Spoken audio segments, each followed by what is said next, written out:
everyone. Can everybody hear me? Just let me know in the comments.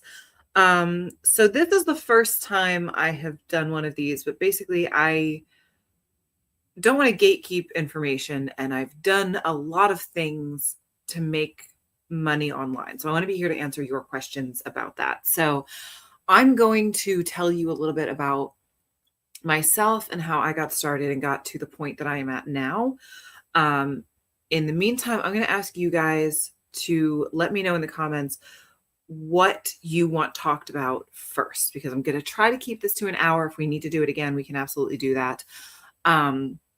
So we can do audiobooks, we can do self-publishing, we can do content creation, we can do clothing selling. Let me know which one of those you are the most interested in, and that's where we'll start tonight. So again, that's audiobooks, self-publishing, clothing selling, and just general content creation. And Hannah, I'm going to ask you to just let me know as I get to the end of my speech what the numbers look like for that. So a little bit about me. I got started in online content creation primarily for my clothing selling business. When I got pregnant with my daughter, I was too sick to work. I was just too sick to work. And I'm not good at sitting still. So I had to stay home, but I wanted to do something. So I started selling clothing on Poshmark. And I realized that the more I treated that like a business, the more I got out of it as a business. I started to really invest in that. And then I started to also sell on Facebook, Mercari, Depop, eBay. And again, that grew as a business.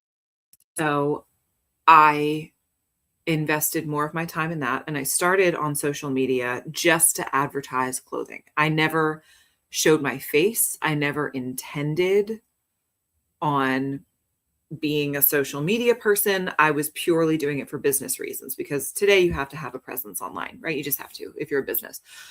And once I started making memes about reselling, my channel shot up. And so then I started to show my face more. And my first series of viral videos was about stuff that you can find for free and sell for money on eBay. And not a lot of it was huge profits, but simple things like pine cones. If you live in an area with pine cones, you can sell them in bulk on eBay, because there are places that, like for Christmas, want to have those decorations. I met this really fascinating woman who lived next to a pumpkin patch, like a commercial place that you would take your kids to. And she said that every year she spends a month, she talked to the farmer and just said, can I come and cut off all the stalks of the pumpkins that you've already sold? And he was like, yeah, sure. What the hell? I don't care. So she, with her family, goes through, spends an entire month cutting off all the stems, drying them in her oven, and then selling them to crafters on Etsy to make like faux little velvet pumpkins. So she says every year they spend a month doing that, they make $8,000. So little things like that, and really went nuts after that. So that was my first viral sets of videos. And then I started to realize that most people are like me. They're just trying to make ends meet. And while volunteering for one of my charities, writing a grant, I took a break. And I was asking a corporation for $500, which didn't feel like a lot of money. And for anyone who's just joining us, while I'm telling you a little bit more about myself and how I got to the point that I'm at now, I'm asking you to tell me what it is that you want to talk about the most tonight. And I'm going to try to get to as much as I can, but those topics are audiobooks, self-publishing, content creation, and then clothing selling. So please just put that in the comments. We'll circle back at the end.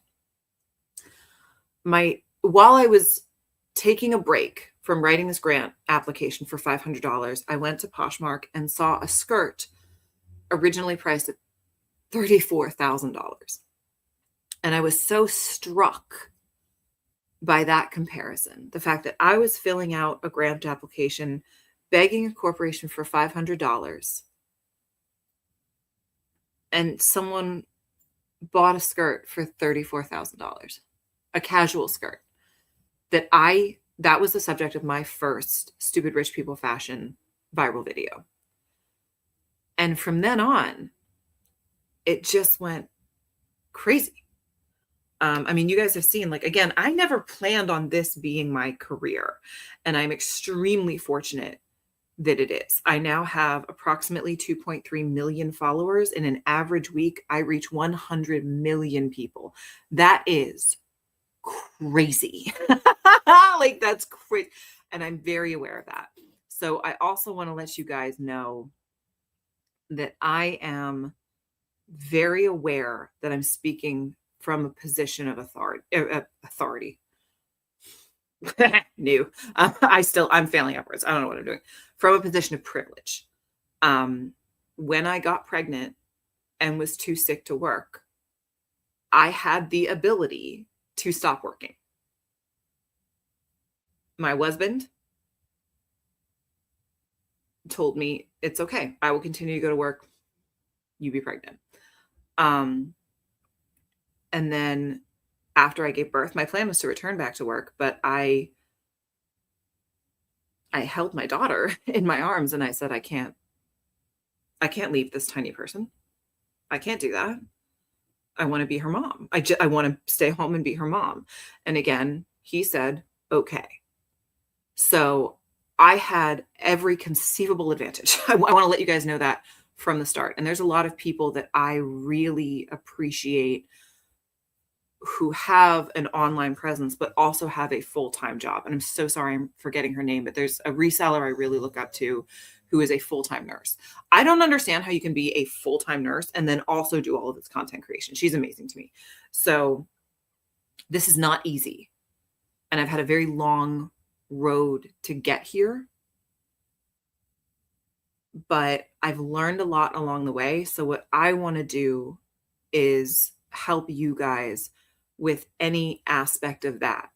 I don't want to gatekeep information. Like I said, there's a lot that I've learned, and online retail, audiobooks, self-publishing, clothing sales, all of these things, I am not diminished if you get into it and get good at it. We are not in competition. So I truly mean it when I say that if I can help you, I want to. It has been my absolute privilege to get to coach a bunch of people through getting started in their own audiobooks. And again, I don't lose anything by you being in audiobooks. Everybody wins. If you start publishing books because of advice that I've given you, the world becomes a better place. And I'm not scared of people getting into content creation, taking away from my audience, because I do what I do. You can't do what I do because you're not me. Same as like I've stitched a couple videos with other people because I think it's fun, but that can't be my whole shtick. I could take like bizarre dresses from the Oscars and make them with household materials, but there's other people who frankly are doing that better. So I'm not going to do that. I'm going to do what I do. I want you to do what you do. So let's get started, honey. Could you just let me know what the most popular topic is?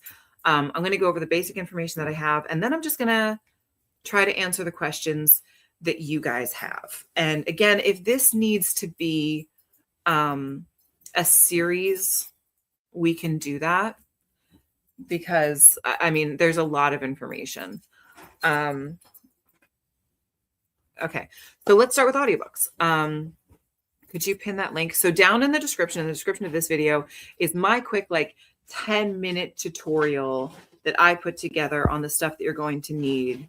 You don't have to buy an ISBN number, baby. Sorry, we'll come back to that. So we're going to start with audiobooks. I did a 10-minute quick introduction that's available on my YouTube for anybody who has questions about that. The basic information is that, first of all, it does not have to be expensive. I go through ACX primarily to do my voiceover work. Hold on. I'm sorry. My dog is being the loudest she could be. Tinky, can you settle, honey? Can you settle? Sorry. I'm so sorry, you guys. Oh my gosh. Okay.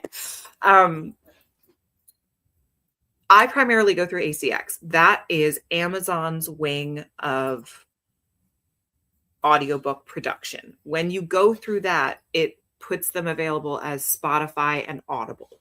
So as an audiobook narrator, that's where I choose to go. One of the things that I enjoy the most about ACX is that you can choose your own adventure, so to speak. You can filter available projects by Thank you. This is the link for that. It is also in the description. You can filter by the type of voice they're looking for, the age that they're looking for, the accent they're looking for, as well as the topic, and the length of the project. Another really important thing that you can do there is determine how you want payment. You can either do a royalty split where you will get 50% of audiobook sales in perpetuity, or they pay you upfront per performance hour. I've so enjoyed doing audiobooks because it's just not that complicated to do, and you don't have to buy a lot to get started. So ACX is my number one recommendation. Once your resume is built up a little bit, you can go to things like Voice 123. That's more geared towards like commercial work where it's like a 30-second political ad for like, I'm concerned about the future of our country. As a single mom, I want to make sure taxes go down for me. Like that's that where you'll make $2,000 for a 30-second ad. So ACX. You can create your own profile there, load your own pieces. The equipment that I use, again, I'm going to say, if you want more information on this, check out that little 10-minute video. I purchased a Rode mic. So this is the microphone that I use. It plugs right in. It comes with this little poppy sleeve.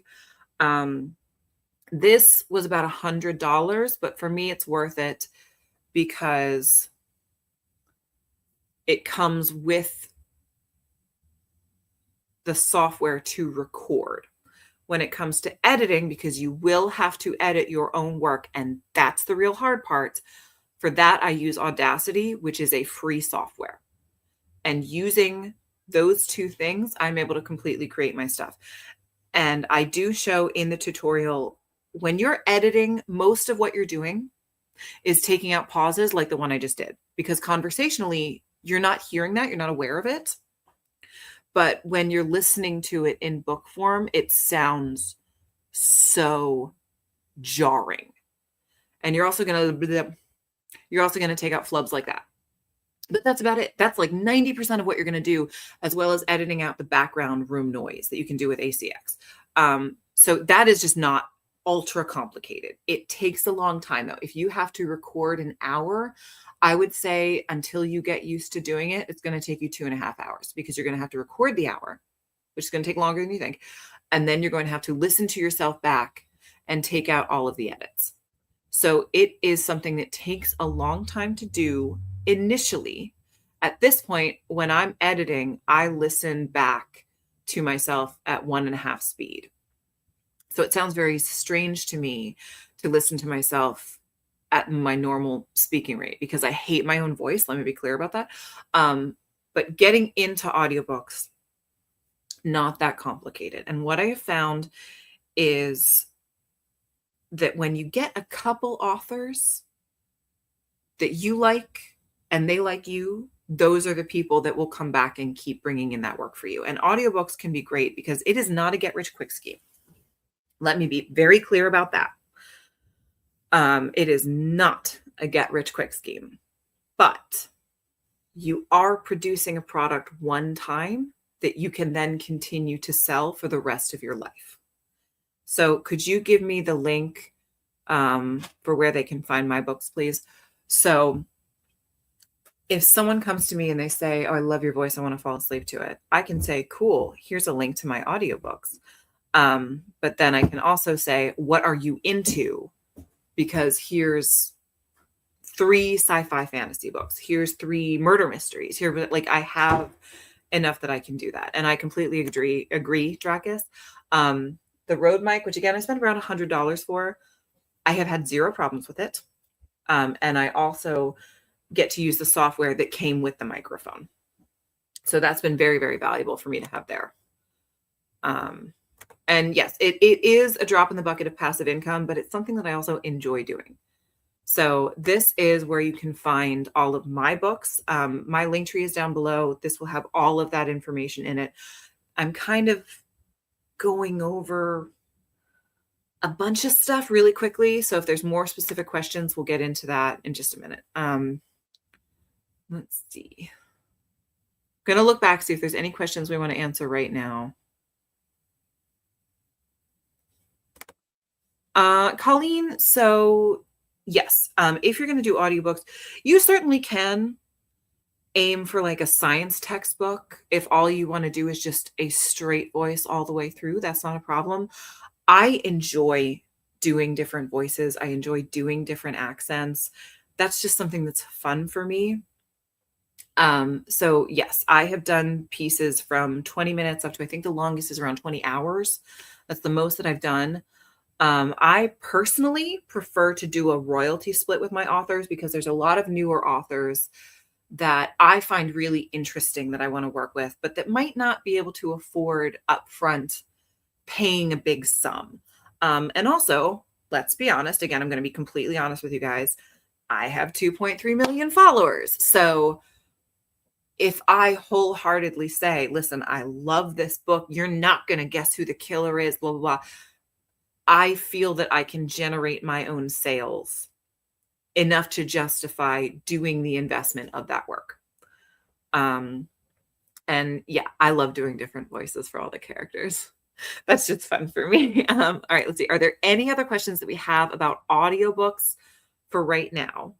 I'm again just going to really strongly encourage you guys, if you're interested in getting started in this, click the link, watch the quick 10-minute video that I did because it is not that hard to get into. And you know what? I'm going to answer this question. What kind of impact do you think AI will have on audiobooks? So ACX right now is offering authors the ability to have their book read by an AI voice. It is garbage. Although I believe that technology will certainly get better in the future, that's not what people want right now. It's not. There's no replacing a human voice. And I think there's incredible value to doing what I do the way that I do it. So I'm not scared of big technology in the future. I think that it's the same as bank tellers being scared of ATMs rolling out, that this is going to take all of our jobs. It didn't. It changes the jobs that the humans do.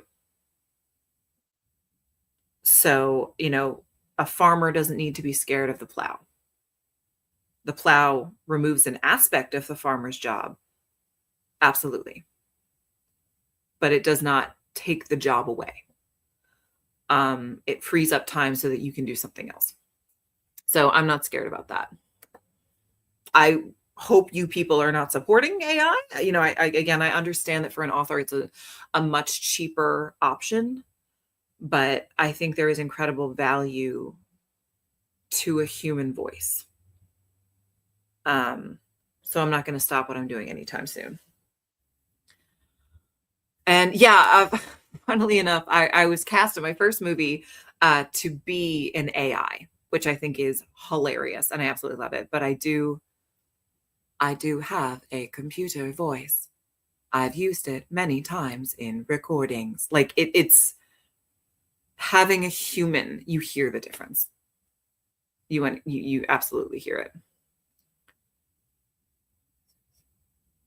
All right, hold on. All right, so are there any other questions that we have about audiobooks right now? And again, if we want to get into this more specifically, I can have talks in the future. The 10-minute video answers all of the basic questions. You can always email me if you have more specific questions. The biggest thing I want to tell you is that it is not a huge and immediate moneymaker, but it is a very good field to get into because you also could find that what you enjoy is editing rather than reading. And there's absolutely a market for people who can edit.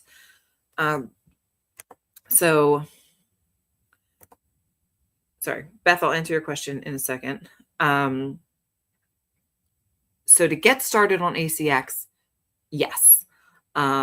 I recommend uploading 3 to 5 samples that give a range of what you're capable of. One should just be your normal speaking voice when you're reading through anything.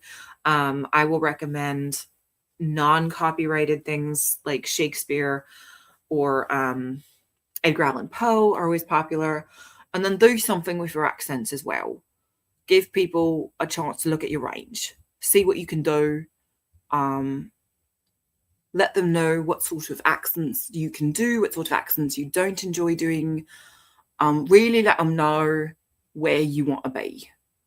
And the people who want to find you can go back and refer to those.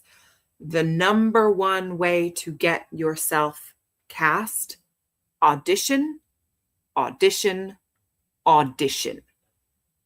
So many people create accounts and think the world will flood them with offers. Absolutely untrue. You have to find the pieces you want to audition for. Auditioning is the number one way to get your piece. I will tell you though, I have never not gotten something I've auditioned for, because I think so many people just do not do the auditions. So that's really important. I did not take any vocal classes, but I was sort of thrown into the deep end immediately after college. I graduated with a degree in theater. I went to work at a theater, and I was told at my internship at the end of the week, you are upper class British in one play and you are lower class Irish in another. So I had 1 week to learn those, which was great. And then I was on stage performing. So I really operate under the sink or swim model, but you truly can learn anything on YouTube. And it's going to sound stupid, but it's very true. When I have to do a Scottish accent, I watch 5 minutes of Braveheart. When I need to do an Irish accent, I watch 5 minutes of Boondock Saints. Like I have triggers that I've trained myself for to go into different pieces. So yeah. Hold on.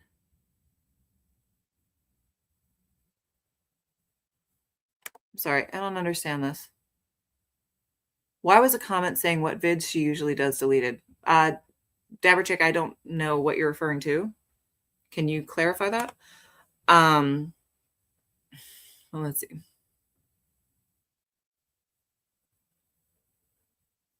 And this is also a really good point from Jim.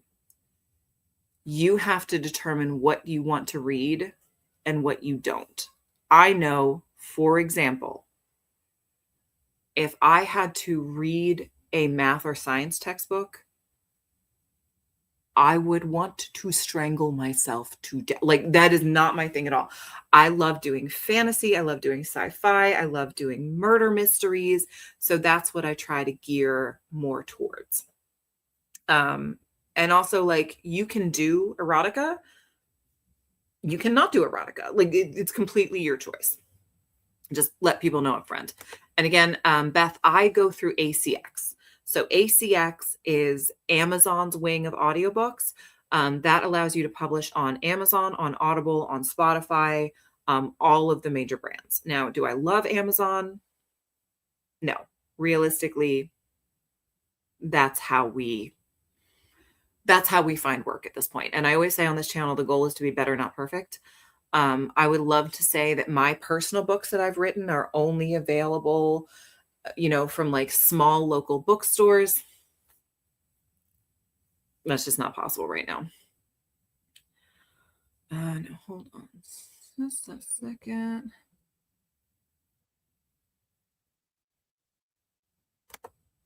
Yeah. Yeah. It's the biggest market, 100%. All right. Are there any other questions for audiobooks? I'm going to try to keep this relatively short, but again, if we need to do more specific question and answer sessions, we can do that. And I apologize. I have not been active on my personal Discord in a very long time. I think these kinds of talks on that Discord would be more helpful, so that you guys can actually speak to me. So yeah, anything else on audiobooks? I'm going to suggest watch the 10-minute video, take a look at it. If you have any questions, email me and I will set up a time to speak to you personally about whatever your question is. But it's something that I really enjoy doing, as long as you go into it with eyes wide open, understanding that it will take a long time. It's going to take a while to get that traction that you're looking for, and it is not a get rich quick scheme. And the Discord is open. That's open to anybody. All right. And honey, could you just post again, the links are all down below in the description if you want to take a look at those. All right, so let's move on to clothing selling. So that was the first thing that I got started in because we live in a world of such incredible abundance, as well as such incredible need. So I wrote this book, which anyone who's worked retail will understand. I worked retail for 10 years. That's why the book is called Why I Hate Everything. Most of that time was spent in thrift stores. So I really have a great appreciation for secondhand. And when I got pregnant and I could not continue working, I started selling clothing on Poshmark, eBay, Mercari, Depop, and Facebook Marketplace. When Poshmark started allowing live shows, I started focusing on live shows because that's where my heart is. I really do like performing. It's something that I find I'm very good at, and I can sell clothing a lot quicker when I can just show it to you instead of writing up a full description and hoping that you find it. And I want to be very clear, what I do works for me. You have to find out what works for you. So I'm not going to sit here and say everyone should be selling live on Whatnot. No. If you don't want to be on camera, that's fine. There's another way to do it. But I also wrote a book about how you can get started in clothing sales. Hold on. So that is not hard to do. And about 90% of what I get comes to me for completely free as a donation. So as a mom with not a lot of extra cash, that was a really great way for me to get started. And the number one way to get free clothing to sell, ask. Ask your friends, ask your families. And just post on your personal Facebook page, print something out at your office and just say, hey, if you're doing spring cleaning, please consider giving it to me. You would be absolutely shocked at how big the response is. Because usually if you ask somebody like, hey, do you have any extra clothing you can get rid of? They'll think like, oh, you know what? I have these 3 pairs of jeans I've been keeping because like I'm telling myself I'm going to lose weight. It's been 2 years. I'll give those to you. The next day they'll come back with 3 trash bags. That's absolutely how it has worked for me. So I operate, my clothing system is much more turn and burn. And I see there's an inventory management question. I'll go into that in just a second. But what I do is I have Whatnot sales where all of my clothing starts at $2. So what I will do, I'm picking up the shirt next to me. I'm just going to show you guys right now. Don't judge how filthy my house is. Ugh. So what I will do is say, okay, so up next we have a universal thread, size extra large. This is like a faux shearling piece. I see that it's got pockets. I'm looking for the ingredients. So this is 100% polyester. And let's try this on. This is my size, so this might actually close on my boobs. So this is like a really, really soft piece, full button up front, 2 pockets, long sleeve. And I see this as being like a very easy fall go-to overthrow jacket. Start the timer. My clothing runs for 10 seconds. Whatever it sells for, it sells for. But again, because I get those items for free, yes, a lot of pieces go for $2, but you can never predict what's going to go nuts. So I've had pieces like this sell for $35, $45, $50 because there's 3 people in the room that really want it. And I understand that it's worth it. So yes, I do have an Insta to follow. It is the same as my name here. And again, if you want to click on that link tree, it's going to have links to all of my links down below. So that's what I do. I have a turn and burn method. I no longer sell on any platform except for Whatnot. But soon I'm going to open my own thrift website because again, there's so much stuff. 90% of what I sell comes in as donations. The other 10% I go shopping at the Goodwill bins for. You can get probably 3 trash bags full of clothing for $60. And that allows you to search through and find what it is you want. So yes, Whatnot is a bidding site. I'm live there every Thursday at 7. Again, if you want to get started there, absolutely let me know. I will help you out. If you want to get started on a site like Poshmark, again, let me know and we can have more of these sessions if you want to know how to do that. What you have to decide when you're selling clothing is which two options you want, which of the two, I should say. One, the turn and burn method that I have, where you're going to sell a lot of clothing for lower prices. The benefit of that is that you don't have to store it. I get pieces in, I try to sell them all within the same week. If you have the ability to store pieces long term, you can post things for more money. You just have to wait. Because when you post something on Poshmark, eBay, Mercari, whatever, you can post all of those and wait for them to sell for higher prices. For me, I found that it's better for me to sell 10 pieces at $1 each than one piece for $10 because I get to move through it faster.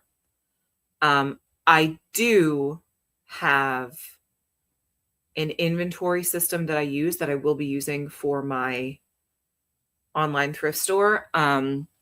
The best way to see that is to get my book, but I will try to post listings. It's a basic numeric system. And Beth, good question here. Doesn't shipping kill profits? No, not for me. Because on Whatnot and on Poshmark, the buyer pays shipping. And that's one of the reasons I left eBay.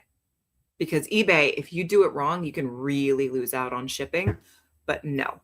I hear. Thank you. I know. Thank you. I focus on things that work for me. I make clothing, for example. I have a jacket right here that I made. This was just a basic jacket and an old Monty Python t-shirt that I put together because I like it more. I'm going to put some blood spatter on the bottom. I'm going to sell that on my own website.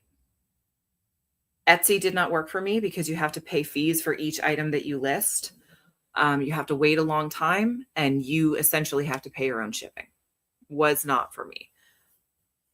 Hold on. Sorry, everyone. I'm sorry.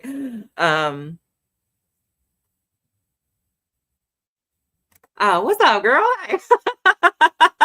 Again, I know that I'm moving through this like really quickly. And yeah, I quit eBay for the same thing. eBay was just not for me. I did very well there, frankly, but there's so much negativity that comes with that. Like on Poshmark, I find that if I ship something and then it turns out there's a little rip, a buyer will be like, hey, I hate to do this, but I have to open a case. I want to return this. There's a rip you didn't tell me about. And I'm like, oh my God, of course. Yes, absolutely. Get your money back. Ship it back to me. We're cool, sis. On eBay, it's like, scammer. What's wrong with you? I'll kill your family. Like it's crazy. So each selling platform definitely has their own etiquette and their own vibe. You have to find out what works for you. When I sold on Depop, very briefly, I felt the oldest I have ever felt. They're Gen X and below. And at 37, I was like, I am decrepit and wizened and I don't want to be here anymore. Like, not for me. Not for me. Yeah, I have run 2 websites on Shopify and found them very easy to work with.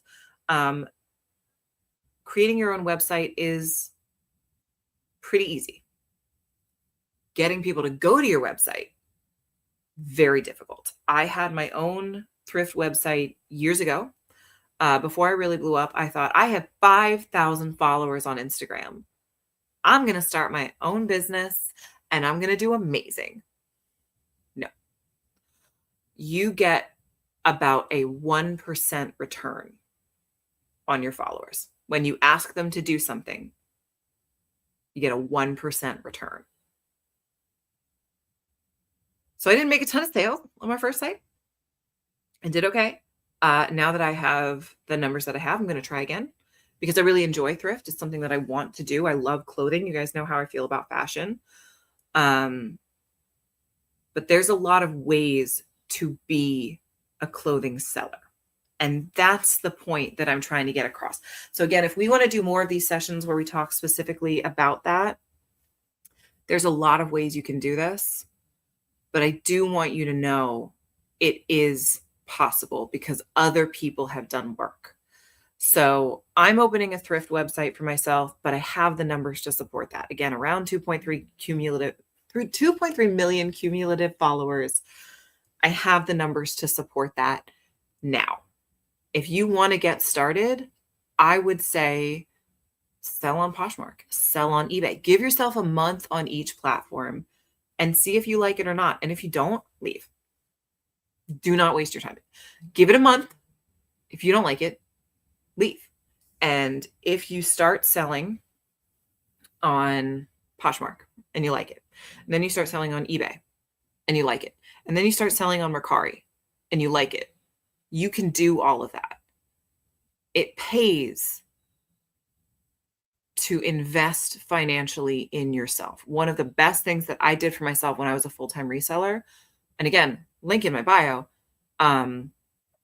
I signed up for the cross-posting service List Perfectly, so that instead of taking the pictures and editing them myself and creating the descriptions and fully posting everything to Poshmark and then screenshotting all of that and then loading it all into eBay and then personally loading it all into Mercari and then personally loading it all into Facebook and then personally loading it all into Mercari. I did all of that in List Perfectly, hit a couple buttons, and it would cross-post for me. Initially, that was really scary for me because investing in my business was a huge step for me, but I saw an immediate return. So again, I'm one of those people where I say, like, try it, give it a month. If it doesn't work, move on. There are enough opportunities in this world. And if what you love is luxury fashion, you can do that. You can spend all day going to different thrift stores and waiting until you see Coach, Louis Vuitton, whatever it is that you want, and just getting one piece that whole day. But if you post it and if you make $800 off of that sale, it's worth it. It's worth it. There are different ways to sell. You have to find what you love. And this is my seamless transition. It is the same exact thing for content creation. I do a lot of things, guys, in order to be a stay-at-home mom, which is the most important thing in my life. I do a lot of things. I love all of them. Because if you don't love it, you're not going to do it. And it's going to feel like work. So I'm going to answer some of the questions that I see over here. Let me know if you have more questions. Tim, no.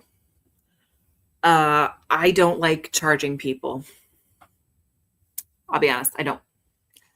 I am just now getting into some brand crossovers. And I only endorse things that I actually like use and like, but I don't, even though it is giving someone exposure, just leaves an icky taste in my mouth. So no, I also never want somebody to feel like I'm part of a get rich quick scheme. So no, maybe if I'm like crazy successful with this website, I could offer that to people. I would like to be able to host smaller artists because this is a great question and it's really fucking hard. Really fucking hard. Because again, making the thing, not that hard. Getting people to look at it, incredibly hard. I'm not going to lie about that. And one of the best things you can do is talk to people like me. Because I have the numbers, although I hate saying it. I'm an influencer. Like, if I love what you do, absolutely, I will feature it on my page. And I've had multiple people ask me, could you show this in exchange for money? I don't take money for that. I do not take money for that. I don't like that. If I legitimately like what you do, I will show it on the page. Reach out to influencers. Some of them are shitty. A lot of them are shitty. Some of them will do that. But Yeah, getting people to look at your stuff is really hard, and having a presence on social media is incredibly important, but let me also tell you, you never know what's gonna hit and what's not gonna hit. Um, you never know what's gonna go absolutely gangbusters, so keep trying. If you've made a reel that you think is amazing and it didn't hit, try posting it again at a different time. I've done bad designs first thing in the morning that just like don't do that well. So I pull the video and I post it at 10 o'clock at night. The videos go nuts.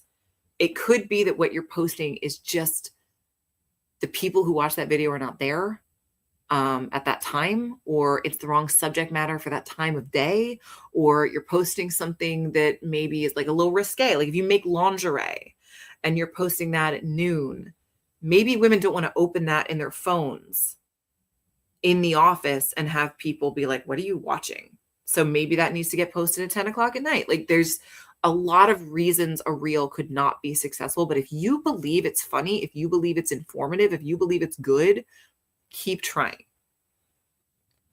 Hold on. I'm going to answer this too, Joe. No, I just kind of hired my first person ever. But for the last 5 years, I have done clothing reselling, audiobooks. I've self-published 2 books. A third is going to be coming out this year. I do all of the content creation. I have my own personal Patreon as well as a podcast on another Patreon that I'm a partner in by myself. I work all the time. The benefit that I have is that I enjoy my work. So I'll edit an audiobook until I want to blow my brains out. And then I will switch to making reels. And once I have 4 or 5 reels and I'm getting bored, I will switch to writing. And then once I get tired of that, I will switch to sorting clothing donations for next week's show. Like you have to be a go-getter for so much of this. But if you have that in you, you can be successful at a lot of this. And yes, Gwen, that's why you will see the same reel posted multiple times. And I can tell you, it makes a huge difference. It can also be an audience thing. I have one post that has, yeah, give me 1 second, baby. I have one reel that has 20 million views on YouTube. It has 210 views on TikTok. 20 million, 210. And there are a lot of reasons for that.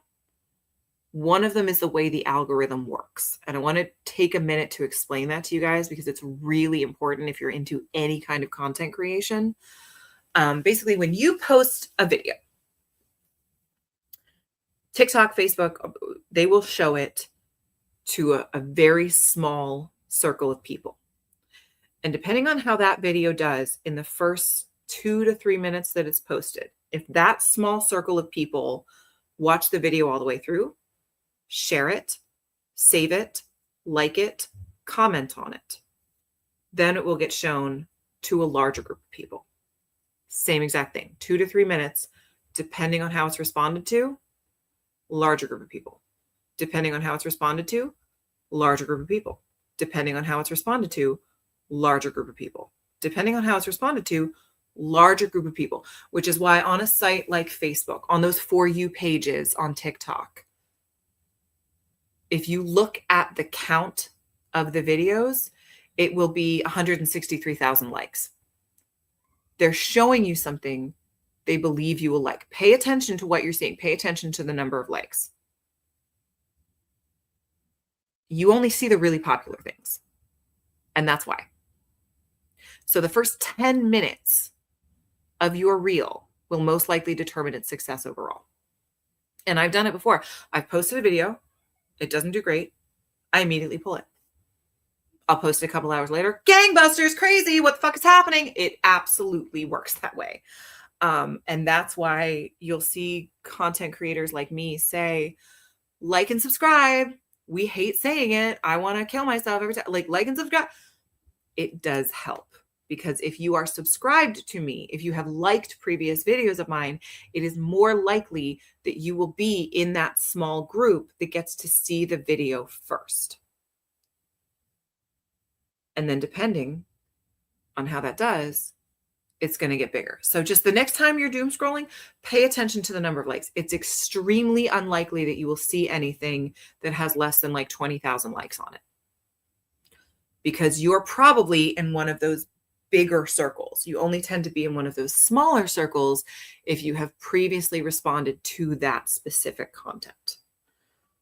So that's why I really strongly suggest pay attention to your numbers in the first couple minutes.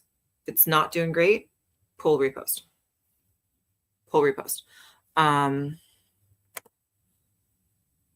So let me answer this question. A day in my life. My work day is from 7 o'clock in the morning until 1 o'clock in the afternoon. So I get up on Mondays and Wednesdays. I have live sessions on the Chicks with Fix Patreon, or Wake Up Lives, from 7 to 7:30. After that, I do an hour of content creation because I have to research, compile, create, get ready to post.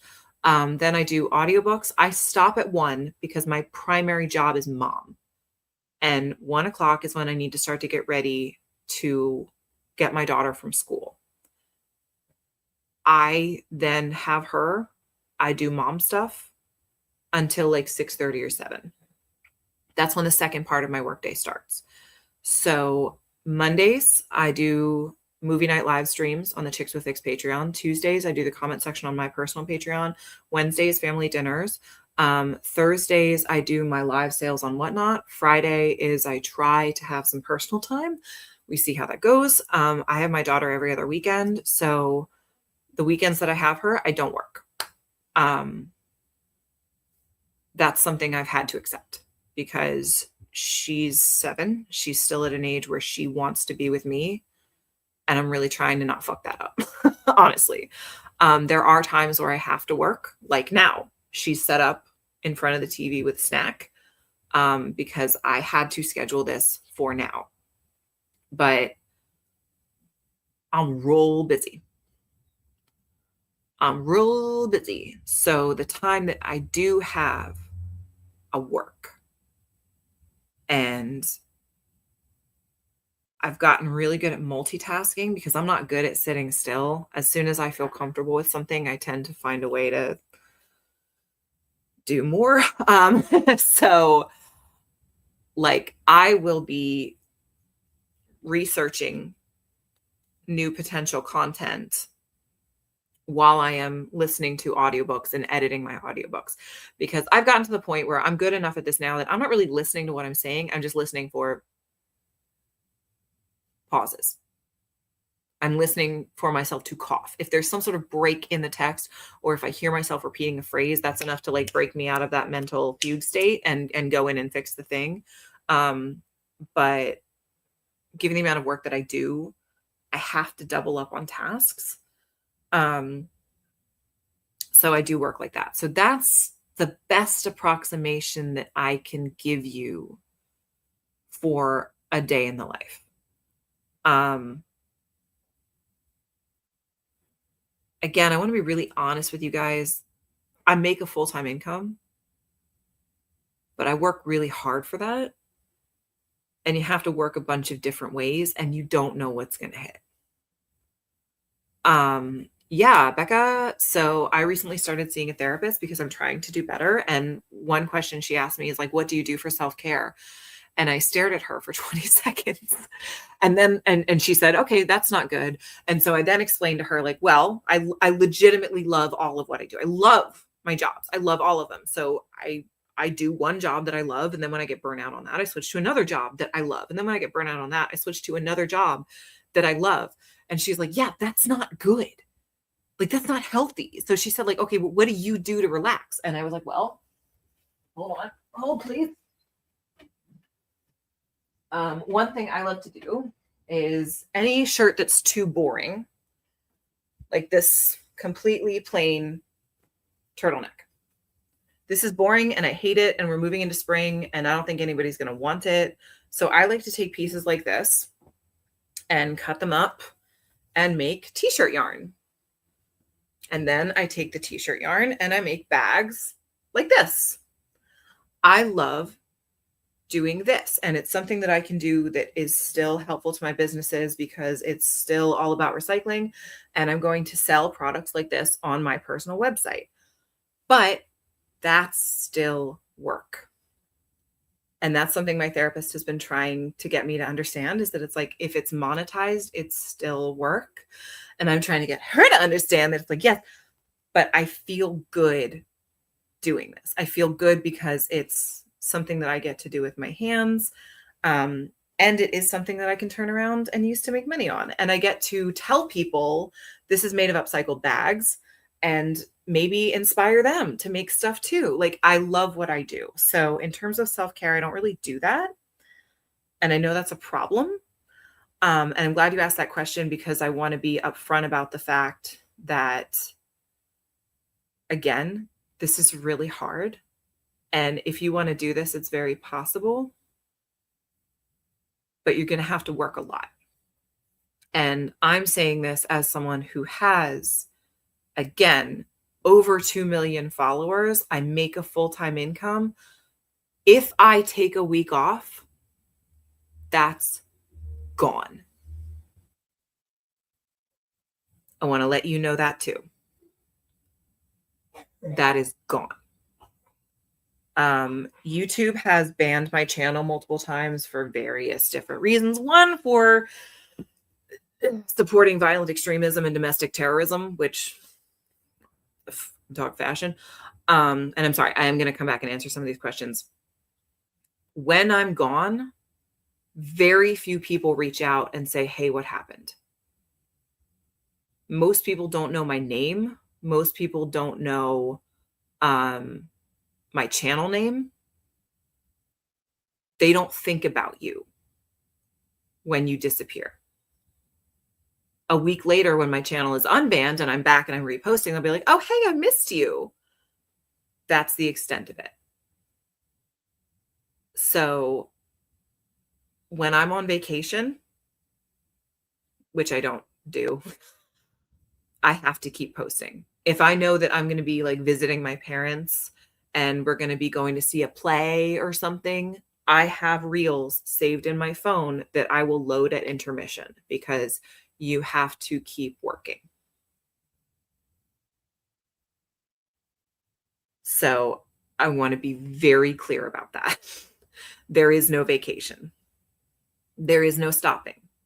You do everything you can to prepare as much as possible. So let me go back and answer some of these questions. All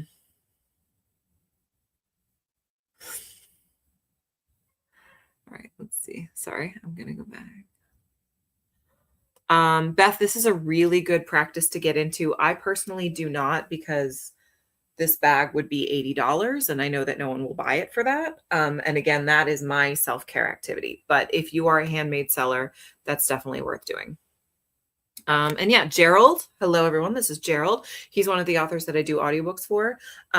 You've told me multiple times, Gerald, that like writing is your self-care and it's not something you're going to get to retire on, but it's something I believe people have to make stuff. I really do. And I think you're a wonderful example of that. I love working with Gerald because the worlds that he creates in his books are amazing. And Gerald's not going to retire off of that. I'm not going to retire off of the sales of his audiobooks, but it is such an incredible privilege and joy to get paid to read work like that. So yes, 100%. Health insurance is one of my larger concerns. It's very costly, and that's another reason that I can never stop working. So yes, that is a very real concern. I'm also going to encourage you, whatever it is that you want to do, make sure that you're saving your money. I have a certain amount of money that I will not dip below in my accounts. If I get close to that, I stop spending. Period. Now, primarily that's because I'm a fear-based person, but also I have a child. That's a very real concern for me. So what I will not do is have her have to do without. So I don't get my nails done anymore because I'm now not living with a person who has a second income. That was an unnecessary expenditure that I've cut out of my life. Do I miss it? Abso-fucking-lutely. But I have a certain amount in savings. I will not allow myself to dip below because God forbid there's ever some kind of emergency. Money is very important, especially when I don't have a reliable paycheck. My income is based on you. It's based on whether you guys watch my videos, whether you guys buy my clothing, whether you guys buy the audiobooks. And so much of that is outside of my control because, again, I have been permanently banned on YouTube 3 times. Now, each time they've overturned that decision and allowed the channel to come back, but I have had to claw my way from making around $5,000 a month to 0, and then work my way back up to the $5,000 a month that I'm entitled to. And there's nothing you can do. There's nothing you can do. So there's so much that's outside of my control that I control what I can. And money's a huge part of that. I'm about to apologize for talking too much, but here we are. Let's see. I'm sorry. I'm reading through comments to see if there's anything else.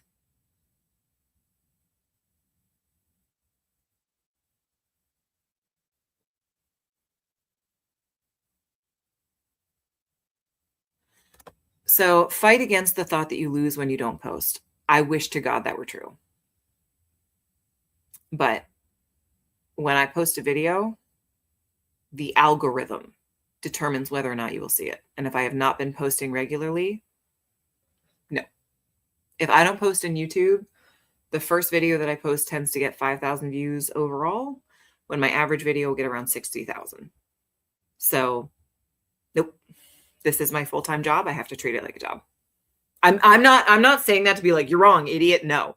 I just want you guys to be as aware as possible. So I'm just trying to be as clear as I can. Sorry, I'm rolling through. If I didn't post for a month, what's the worst thing that could happen? People unsubscribe. I go way down in the algorithm. The new videos that I post don't get views. It's the same as me saying, what if you don't show up to your job for a month? That's what it is. And again, I'm not saying that to be argumentative. I want you to be aware of this if this is something that you want to get into. If you want to start a YouTube channel and you are in any way relying on it financially, it is a huge commitment. And the other thing I want to tell people is I get a lot of people who want advice on content creation, which again, email me anytime. But when I reach out to them and say, okay, what do you want to do on your channel? They say, I don't know. Then you don't want to be on YouTube. You want to be famous. If you don't know what you want to talk about, you already fucked up. So you can do this. I'm not saying you guys have to do this. No, but it's just seriously, like, I so appreciate the amount of support that I have had personally, but more importantly, that the charities and small businesses that I've mentioned on this channel get.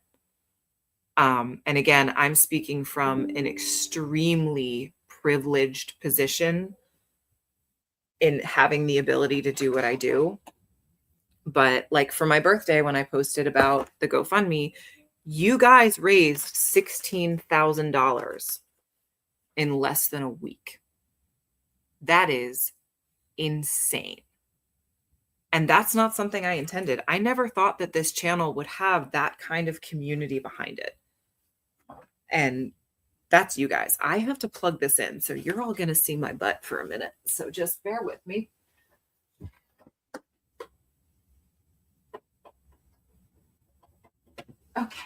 And we're back. No one look. Okay. Okay. Um, let's see. Again, I'm sorry. I'm checking over here. Let's see. Oh, Jim. Oh, Jim. Thank you, Jim. Oh my gosh. Okay, let's see. Thank you. Once again, I hate saying it. I really do.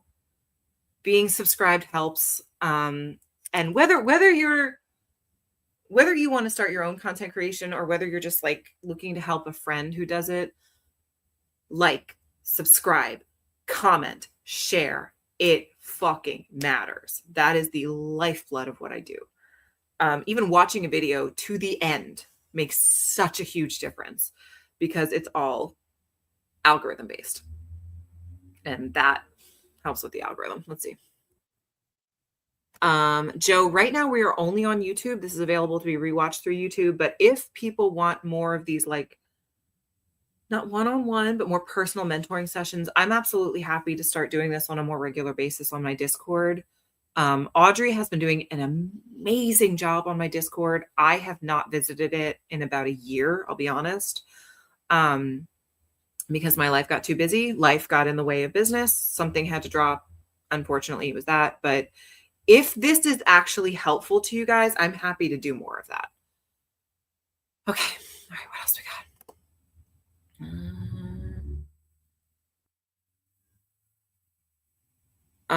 My email is refashionedhippie@gmail.com. Best way to reach me for right now. I don't schedule content to have it automatically post. What I do is I just have backup videos ready to go at any time. Because like bad designs, I can do bad designs kind of at any time. I can do designing for humans kind of at any time. It's important for me to stay up to date on events happening as they are. So I try to post 3 or 4 times a day, every single day. Usually 2 of those will be something that I've made in reserve. 2 of those will be something that is like, I need to comment on this right now. Let's see. Did someone else donate? Oh my God. Thanks, guys. Oh my God. That's so nice. Oh, thank you. Bobby. Yes, I do stream Whatnot on YouTube. Now, people cannot buy from my Whatnot sales on YouTube, but I have such a large following on YouTube that I just like to show people what it is that I do. And my goal is that if you're watching on YouTube and you see something that you really like, you will then join me over on Whatnot. What is this for? Hold on. You guys are so nice. Oh my God. Thank you. Oh my God. Sorry, that's totally unexpected. But while we're here, use your platform. That's another thing. Like, show of hands, except of course you guys can't show me because you're in your own homes. How many of you did not know that I have published 2 books? Just quick hand. Quick hand in the comment section. How many of you did not know that? And I'm going to look through questions while we're doing that. I'm also in Maryland. What's up, girl? And Brad, I have not used software to stream content to multiple platforms. The reason that I do not do that is, yeah, lots of you. Yep. There we go. This brings me to the next point. The reason that I don't do that is because I think that the content that I put on each platform is important. So I have content that I will only put on my Patreon, for example. The comment section live every Tuesday night, I will only put on my Patreon because even though the Patreon is free, oh my God, you guys, I'm going to cry. Sorry. Even though the Patreon is free, I want to thank people who come there and subscribe to me there. So I thank you with that extra content. Oh my God.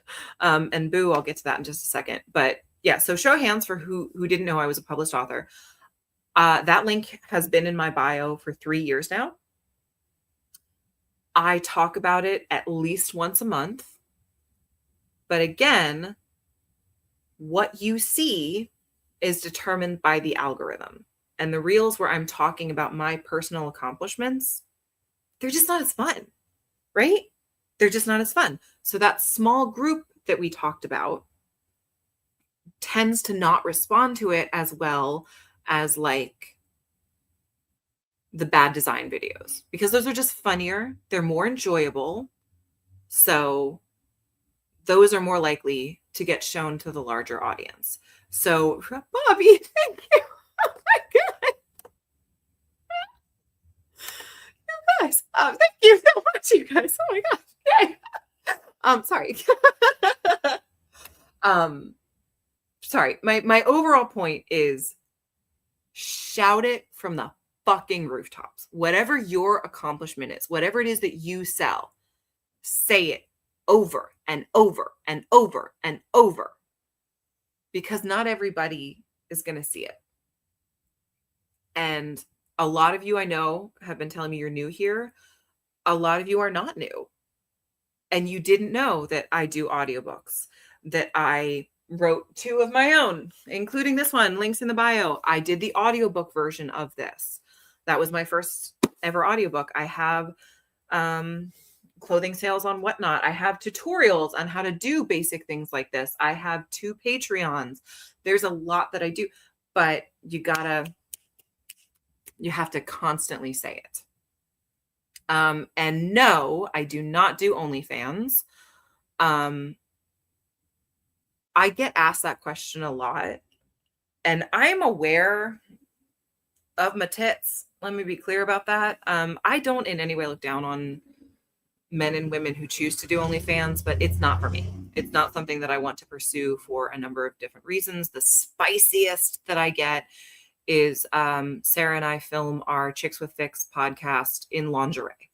That's as far as I go. And I have not mentioned the Harry Potter by Balenciaga on my channel because it's 100% AI slop. I believe in using my platform for good as much as I can, and I do not want to give voice to AI slop. So you're not going to be seeing a reaction to that. Thank you. Oh my God. So nice. Yeah, I have absolutely loved.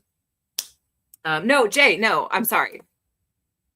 I don't mean to shit on you for that. I believe in using my channel to elevate.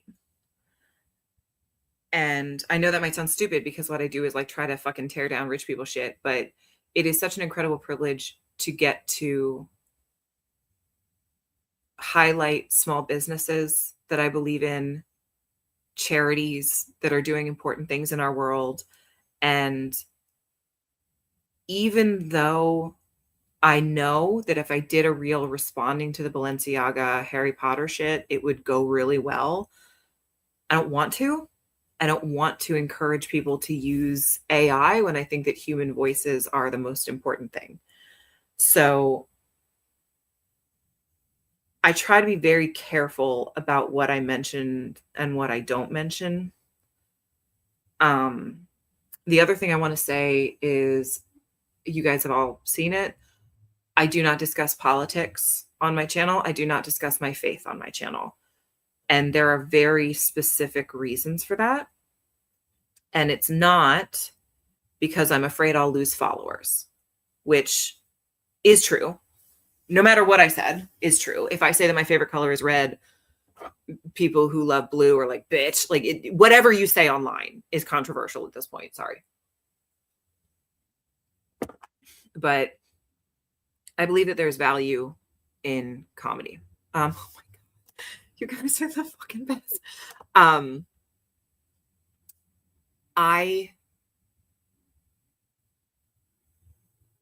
I think that we've never been more politically divided than we are at this moment. And there is incredible value to having a place to simply come rest. and I want my channel to be a place to rest for a minute. I will tell you with pride that I got an email from a woman who said that she and her mother were incredibly politically divided. They don't talk for more than like 5 minutes at a clip, and that's once every 3 or 4 months. But she once mentioned one of my videos, and they then talked about my stuff for an hour. And that was the longest she has spoken to her mother in 10 years. And there is value to that. And I'm not going to give that up. I also think that if I said vote for Ted, my channel will not change hearts and minds. All of Phil's supporters will just be like, well, fuck her. So there's a reason I keep politics and religion off of my channel. And that's why. And that's something I'm going to continue to do in the future. I do want to answer one question though.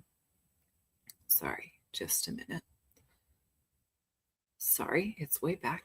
Just a tick. Beth, one of the things that I'm going to be doing, and I'm not really supposed to talk about it yet because we're not completely done, but I'm going to be opening my own thrift website, hopefully this summer. Each month, 10% of profits will go to one of the charities that I have had the honor of featuring on my channel. So 12 charities over the course of a year. Each month, one of them will get different profits, and I'll get to share one very important charity online.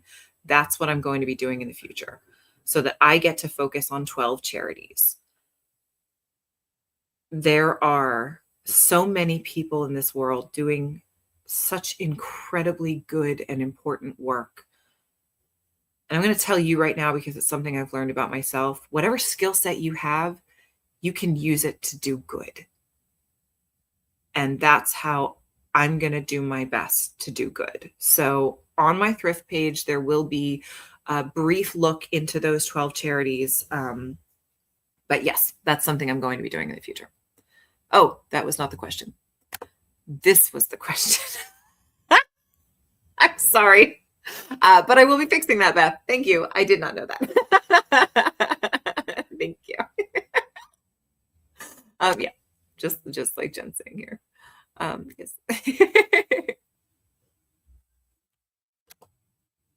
Excuse me, what? Yes. Oh my gosh, this is what we love to see. Oh my god. Thank you. Oh my gosh. Yay!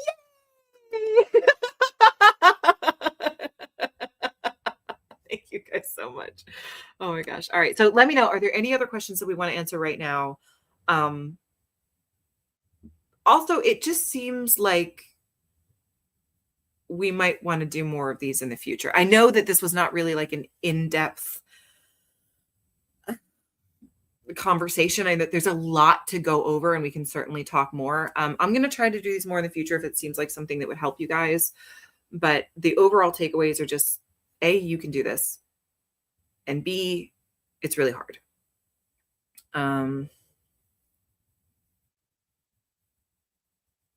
So to answer this question, Nick, link in my bio to a YouTube video that is a quick, like 10-minute overview on that information. If you have questions after that, go ahead and email me.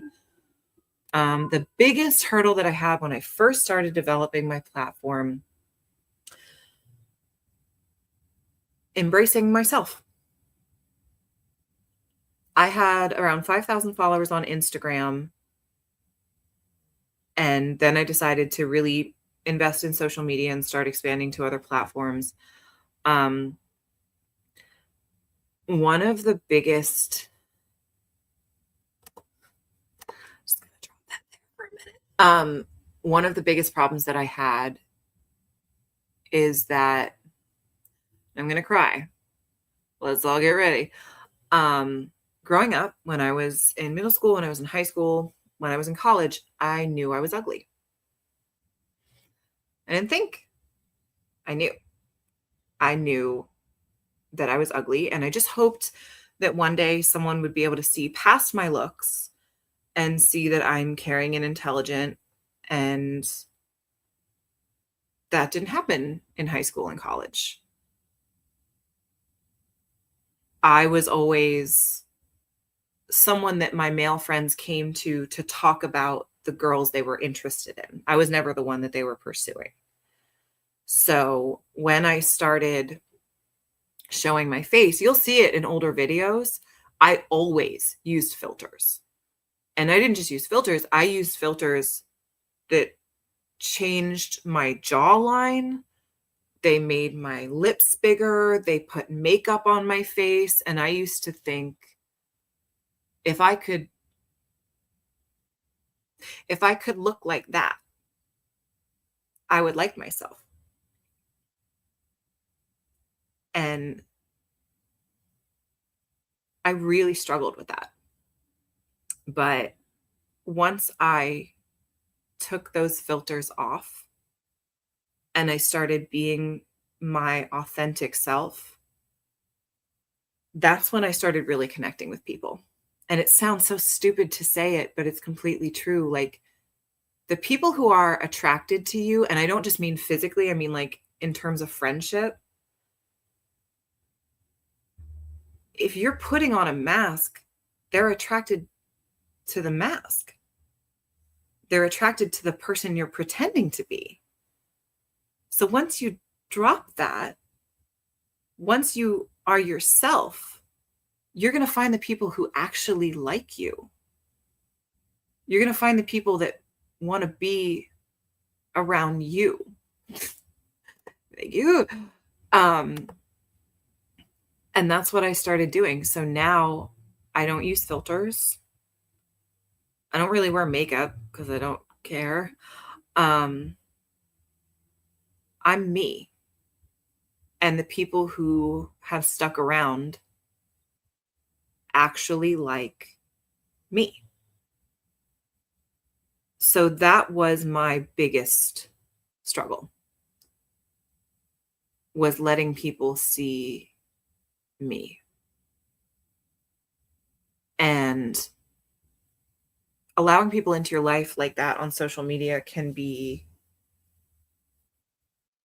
really weird, really weird and really scary. But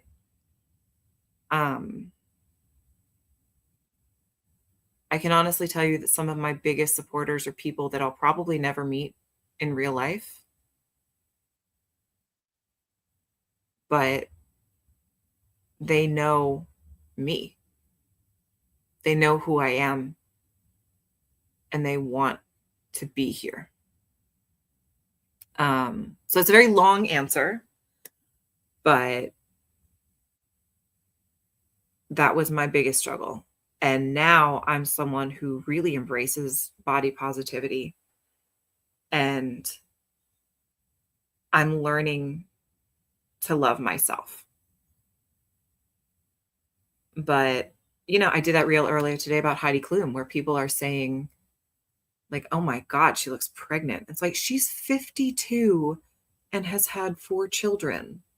Denise, what do you look like? Like, it's people feel that because someone is a public figure, they owe you to look a certain way. And those expectations can be crazy. And it's really unfortunate how many women, men, of course, also, but let's be honest, women choose not to enter a space like this because they're afraid of receiving those kinds of criticisms. But I can tell you, as someone who's done it, it's really fucking hard. Really, really hard. But yeah, absolutely. The best thing that you can do is just be you. It's just be you. And for all of the negative comments that I receive, there are 100 positive ones. So that has also been really empowering. Because like I said, when I started showing my face, when I started cutting off those filters, when I started expressing my real opinions, that's when I blew up. And frankly, that's what keeps people coming back to the Whatnot shows, because I'm not just standing there saying t-shirt, jeans. It's like I am being me. And that's what people embrace. So Don't be a character if you want to go online. So much easier to be yourself. And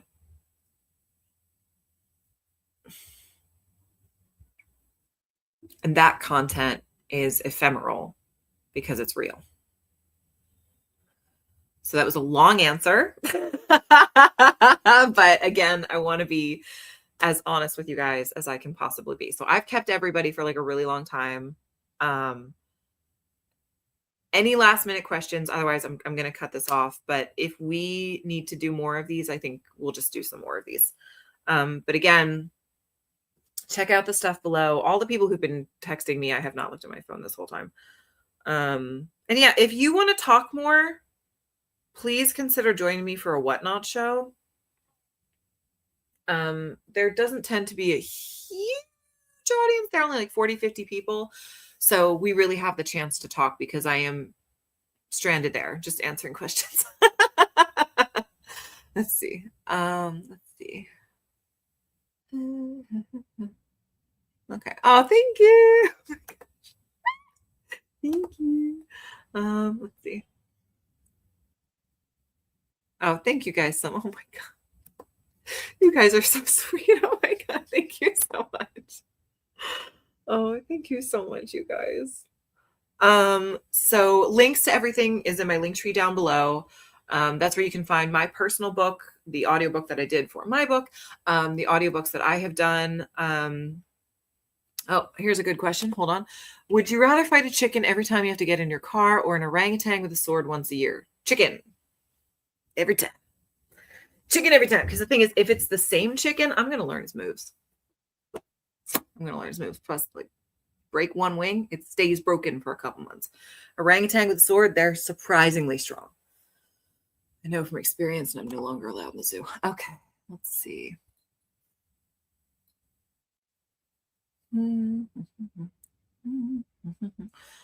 Stream of what, Charlotte? What are you talking about, babes? Let's see.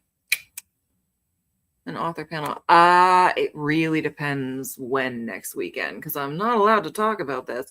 But I'm gonna be in a music video next weekend, so I'm not sure.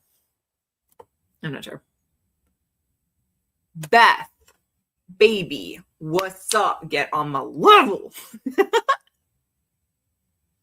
A year of practice and I'd mess that monkey up. I don't think I could take a monkey. I'm gonna be honest, especially with a sword. You don't know what he's doing with that. Okay.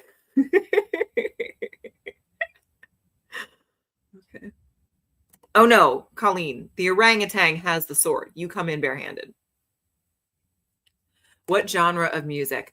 Loud, hard, fast. I grew up going to hardcore shows because that was the band that my brother was in. And instead of babysitting us, when my parents left for the night, 10 minutes later, he would load us into a van. So I've been selling merch since I was like 8 years old. So I really like loud metal. That's where I'm at. I have read all types of audiobooks. I personally enjoy doing mysteries and sci-fi. That's where my heart is. Let's see.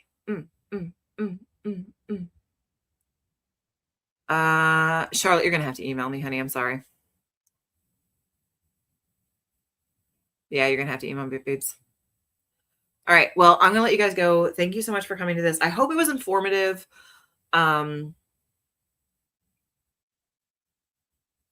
course, I have pets. I have 2 pit bulls, and they are very ferocious. Very ferocious. Okay, let's see. Oh, chickens can fight. Chickens can fight. They get real ferocious. Let's see. Okay. So again, thank you guys so much for coming. We can do more of these if that's something you guys want. If you're watching this in the future, I should have said this way earlier. It's an hour and a half late. Let me know in the comments of this video if you want this done again and what you want the subject matter to be, because we can schedule more specific things. But again, I just want to let you guys know as much as I possibly can about this, because like I said at the beginning, I am coming from a place of incredible privilege, but I've learned a lot along the way. So if I can help you,